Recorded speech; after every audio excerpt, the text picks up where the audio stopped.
Good afternoon. Obviously, it's afternoon, so I know you're all digesting your lunch. But thank you very much for coming to this event. This is my first trip post-pandemic to India. It made me appreciate a lot of the things which we've lost on the last 2 years. And also appreciate that every time I come to India, I see one thing, which is the opportunity for social mobility. And this is the role of education. And the last 2 years has been a huge learning for all of us. So our CEO, Satya Nadella, put it very eloquently that we have seen 2 years of digital transformation in 2 months. And in an earlier panel, I heard one of our distinguished participants who said that what COVID did is it brought barriers down. And one of these barriers that it brought down is psychological barriers, where people thought that this would not be possible to use online education, that it would not be possible, that education had to be only through bricks and mortars.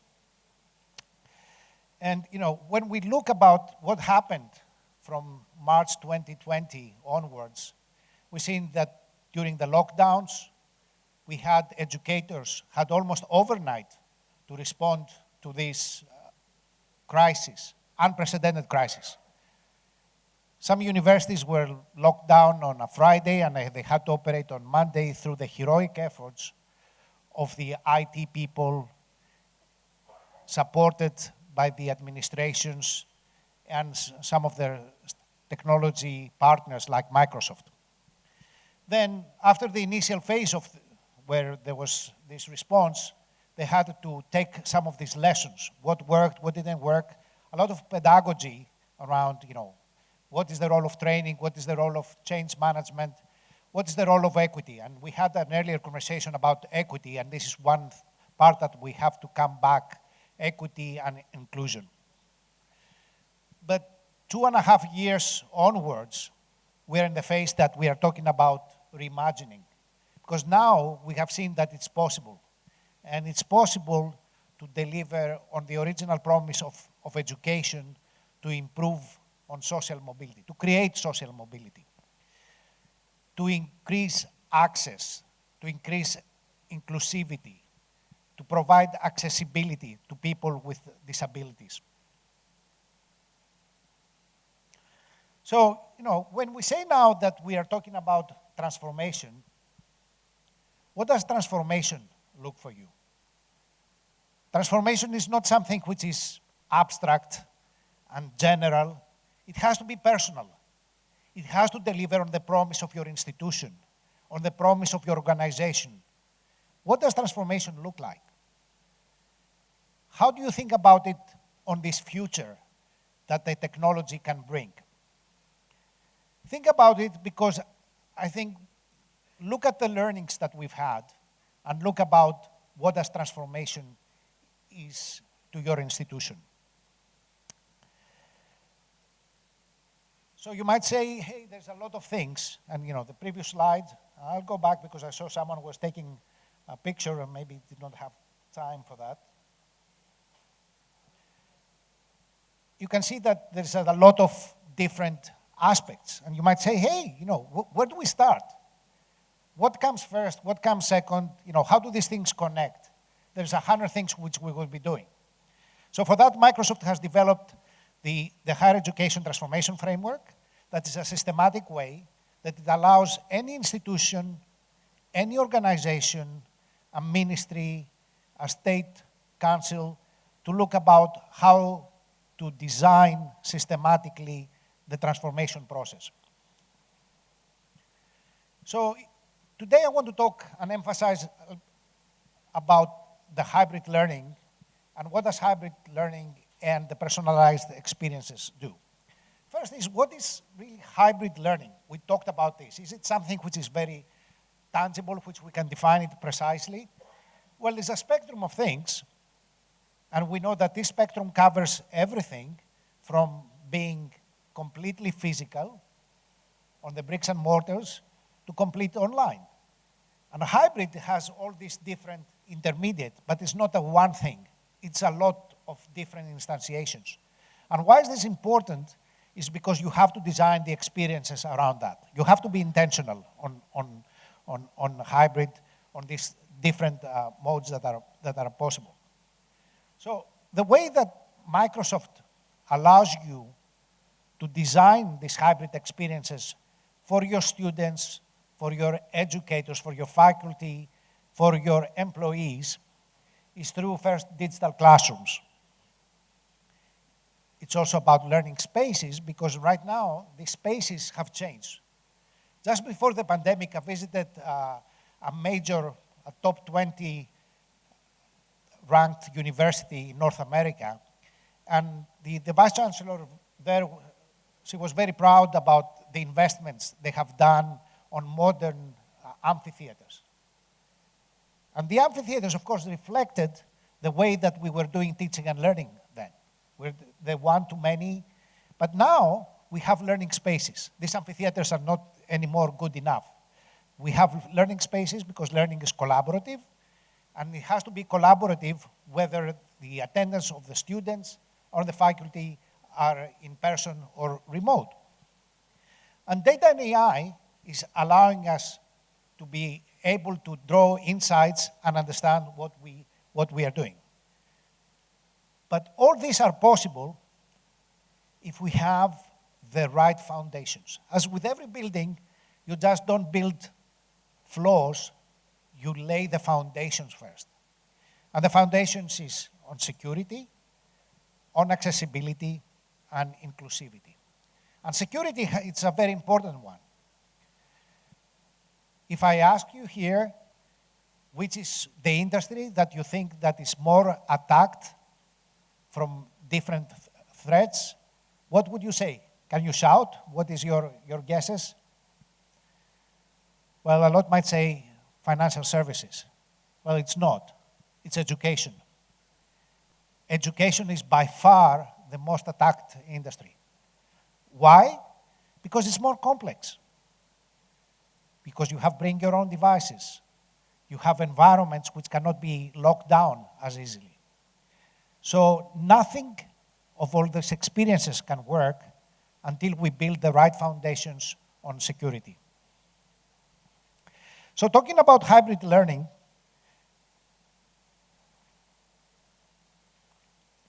how does Microsoft allows you to build, what are the offerings that we have? And it starts with Teams and Microsoft Office, with OneNote for classrooms, and the infrastructure of everything is identity.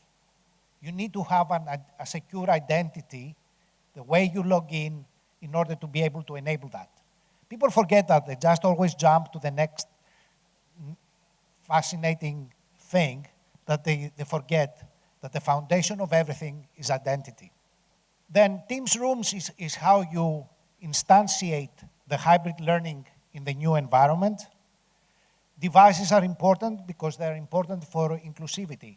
We talked in a previous panel, I heard the conversation about what are the facets, what does make this inequality on the digital versus physical.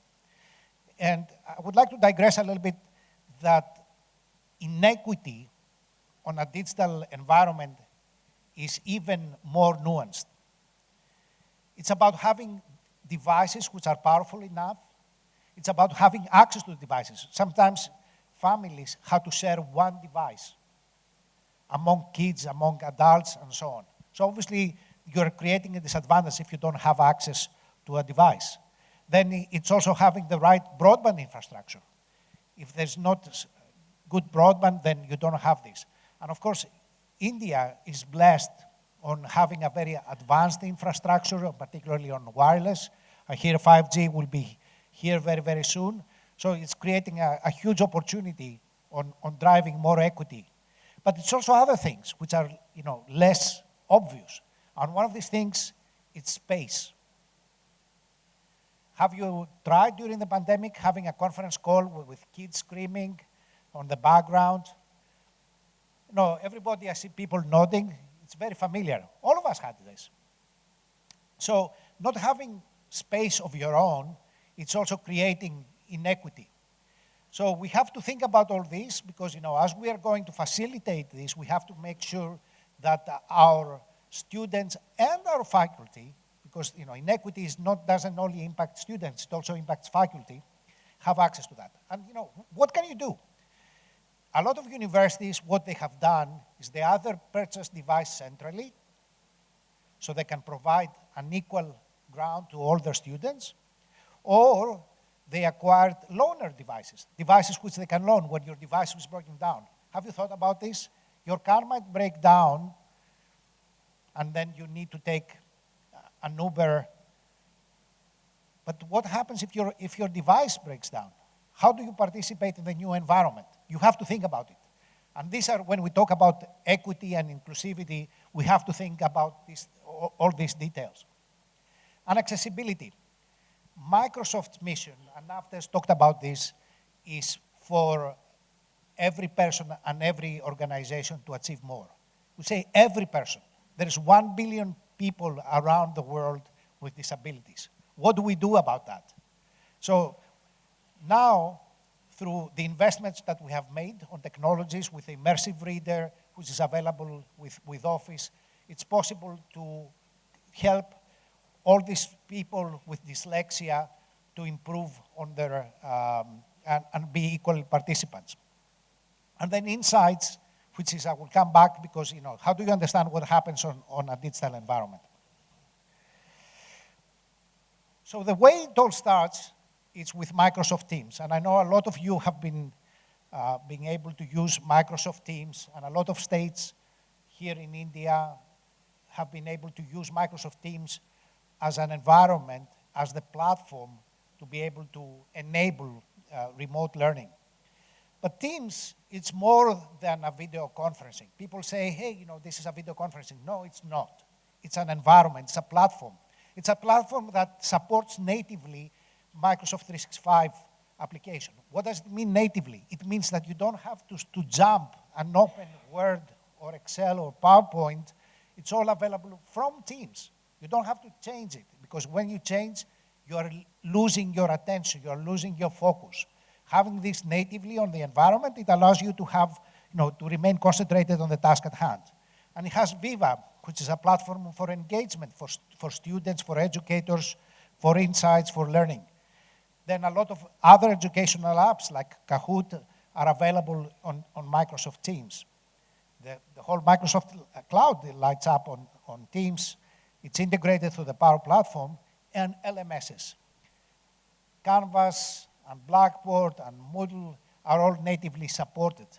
So Teams, as you can understand, is the scaffolding that allows educators and students participate from one environment. And how does Teams allow, we have seen that obviously during the pandemic that we were all very bored of these squares and little squares that we're seeing. It's very difficult to concentrate. There's a lot of noise. So we have worked on a lot of innovation around this, and one of these is changing the way that you are presented. So you are able to have, through these virtual environments, you are able to think that you are in a class. You can have all these together, and this makes it for more, I'm sorry, this is jumping a little bit. It allows for more natural experiences. So I talked about the amphitheater, which we had a one-to-many physical interaction, but how do we do this in a hybrid environment? So if you want, think about this. We are here, and we want also students to be able to participate in that. And I want to demonstrate something. What is important to feel that you're included? If you are there, right now you're not included because you cannot speak. You are there because you receive. But if you wanted to be included and feel you're in the classroom, then you should be able to be heard. So we need to have microphones across all. And you should not only be able to see me, the faculty who's delivering the lecture, you should be able to see the class. So you need to have microphones, you need to have cameras in order to participate.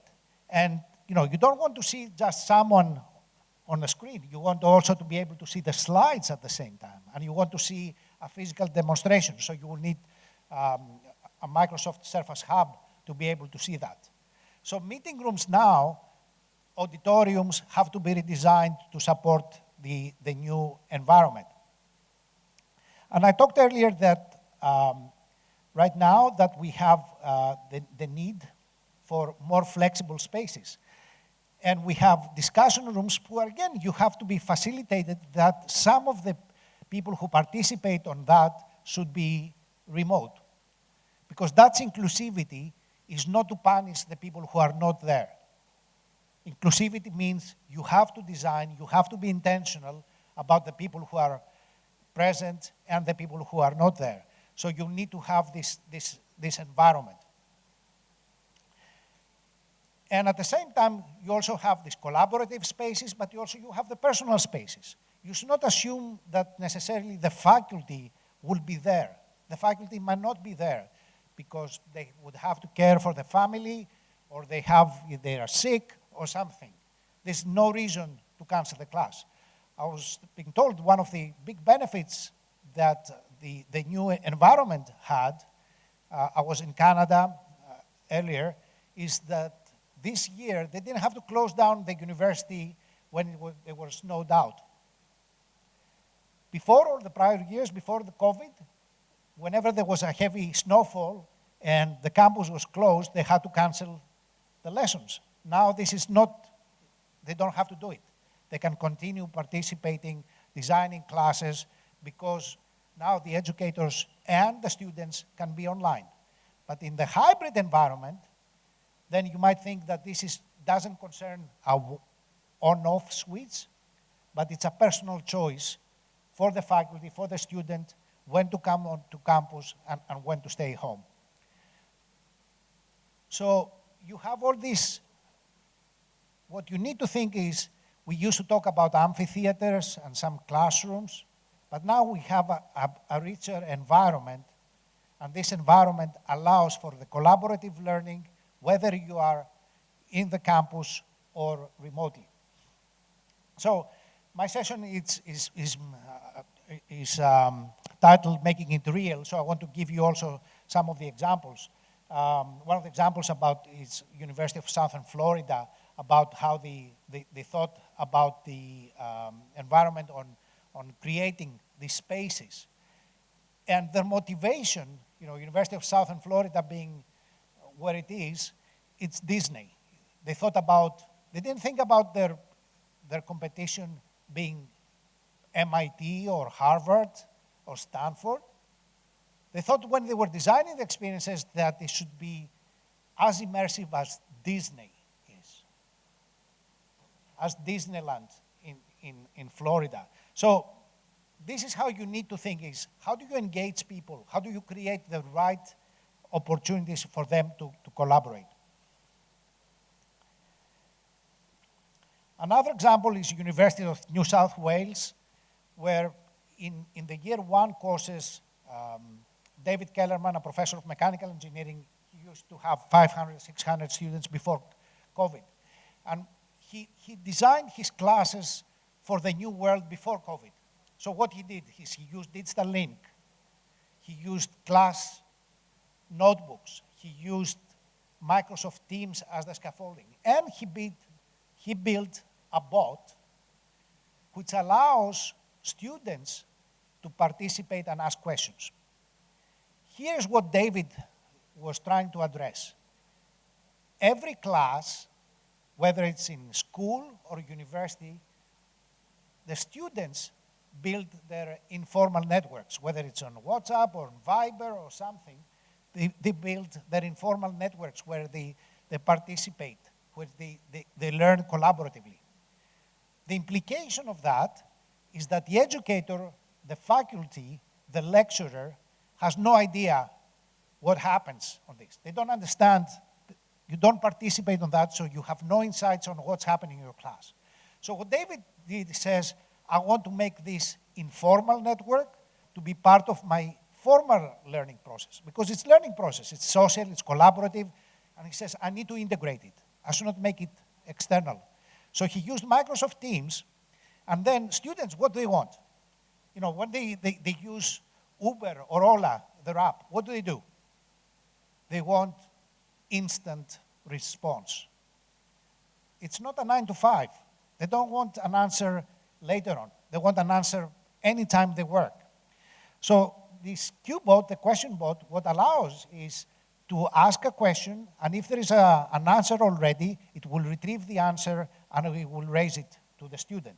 And if the student is not happy, it can ask the cohort for answer. And if still the student is not happy with this answer, it can divert it to the tutor. What it has allowed is to release time for mundane tasks from the tutors. So it has allowed the tutors to be able to be more participative. So this is an example of how AI is actually not replacing, but enhancing our jobs. And David now has open sourced this work that he has done with QBot, and it's available on GitHub.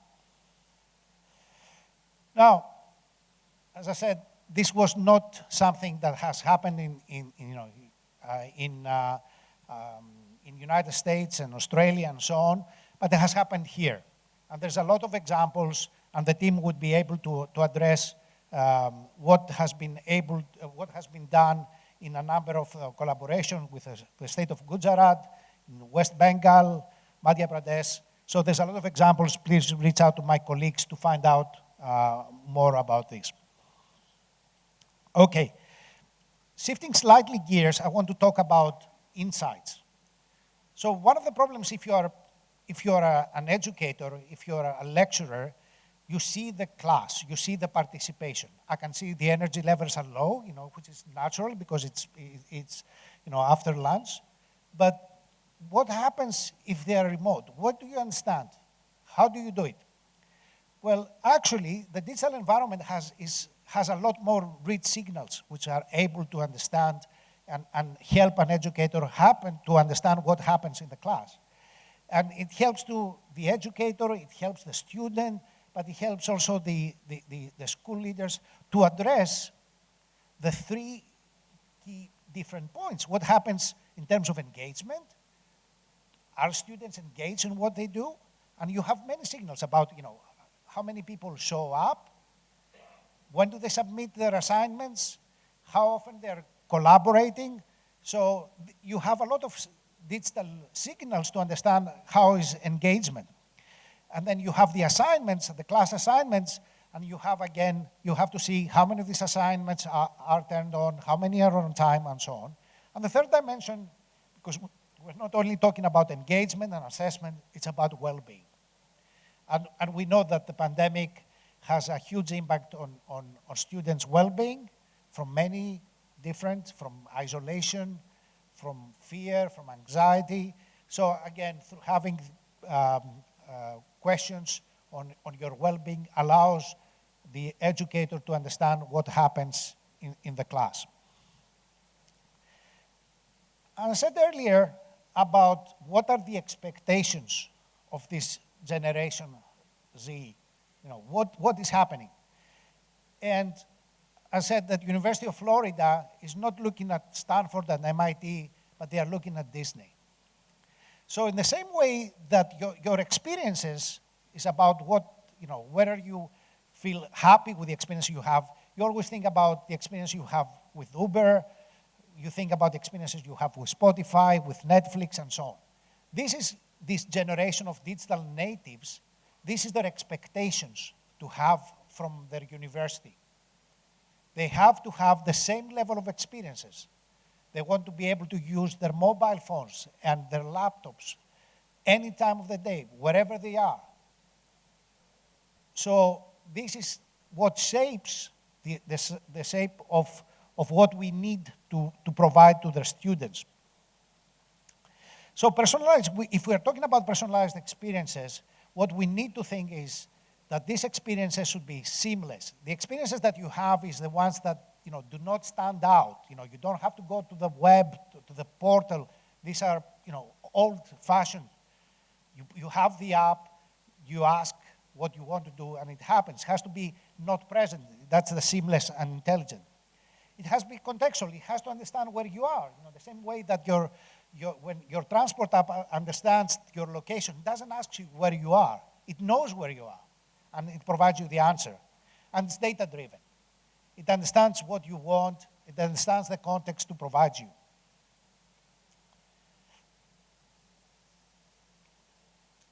So let's look at a little bit about how this comes together.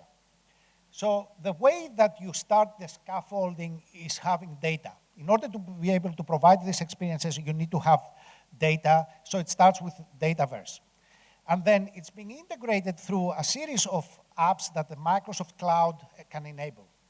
That's the important thing about partnering with Microsoft. Microsoft can give you the end-to-end solution to your needs. Power BI dashboards, integrating and automating with low-code, no-code, with Power Automate.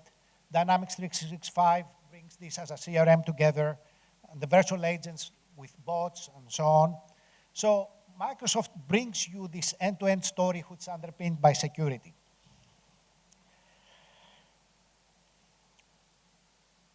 As I said, the whole thing will collapse if we don't think about and be intentional about security. Again, examples which I can give you is in Indiana University, processes that they build, Purdue University. I'll go there, it's very quick, but you can reach out to my colleagues about, if you're interested on this. But, what is very important is to think that this is not something which is, again, the university, some of the universities can do it. It happens here. How do we integrate Power BI and how do we expose these examples from King's College London? Sorry, I need to go one back. And here, so I have to ask for my colleague about, can you go one back, please? Thank you. Yeah, the government of Madhya Pradesh is using Power BI for student performance. Okay, wrapping up, I want to say this is an example about how do you think about this as a journey. It starts with identity. This is an example from University of Western Australia, which we are doing a big project on reinventing the experiences. It starts with the identity. Then it moves on having voice to the student being able to provide. It's not a one-way consumption, but it's also providing feedback. You should be able to have a flexible administrative system, infrastructure, with data, enable intelligence, and it's all about collaborative learning. So I know metaverse is something very hot, so I would give you just a 60 seconds, because metaverse, it's a big category. There's not, one metaverse, and there's not a single definition of what is metaverse. But Microsoft is already working on this with experiences, with augmented experiences, with Microsoft HoloLens and Microsoft Mesh and Viva, which is coming soon, and Mesh for Teams. So we have the scaffolding already in place. But again, don't think of the metaverse as something which, suddenly you have nothing and you will move to metaverse. You have to enable some of these experiences today. It's not just, you don't jump to the future, you walk and run to the future, but you don't jump to it. I want to close and to summarize by thinking what I said earlier. Partnering with Microsoft is about making use of this Microsoft Cloud for learning. It's about putting the learner at the center and having the services, the scaffolding that allow you to build these experiences in a secure, private, and compliant way across all the functions. With that, I'd like to thank you for inviting me today, and looking forward to the next sessions. Thank you.